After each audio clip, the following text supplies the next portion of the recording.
Complement of a set. Universal set ஒன்னு இருக்கு, அந்த செட்டுக்கு ஒரு சப்செட் ஒன்னு இருக்கு.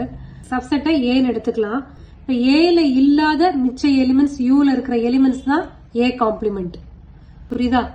யூன்னு ஒரு யூனிவர்சல் செட் எடுத்துக்கிறோம், அந்த செட்ல ஏன்னு ஒரு சப்செட் எடுக்கிறோம்.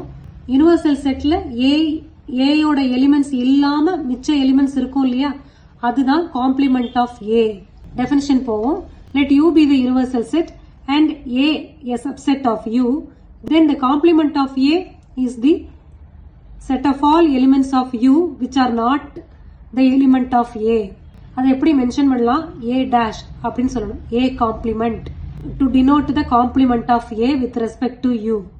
சிம்பாலிக்கா a dash னு மென்ஷன் பண்ணலாம். செட் பில்டர் ஃபார்ம்ல மென்ஷன் பண்ணணும் அப்படின்னா a dash equal to set of all x such that x belongs to u. x என்ற எலிமெண்ட் யூனிவர்சல் செட்ல இருக்கு, ஆனா ஏல இல்ல. That is a dash equal to u minus a. Universal செட்ல இருந்து ஏவோட எலிமெண்ட்ஸ் வெளியில எடுத்துட்டோம்னா that is a dash. The difference between a universal set u and a set a. Example 20. Let u equal to set of all 1, 2, 3, etc. 10 and a is equal to 1, 3, 5, 7, 9. Find a dash. a dash na a complement. Universal செட்ல ஏயோட elements தவிர மிச்சம் இருக்கிற elements தான் a dash. Universal set தான் இது. 1 to 10 இருக்கு.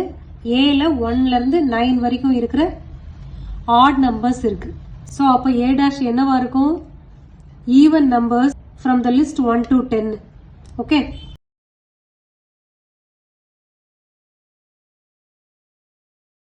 a equal to set of all 1, 3, 5, 7, 9. a dash na u minus a. அப்ப நான் என்ன பண்ணும்?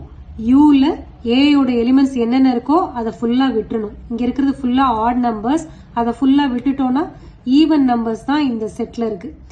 அப்போ a dash equal to 2, 4, 6, 8 and 10. இதுதான் a dash.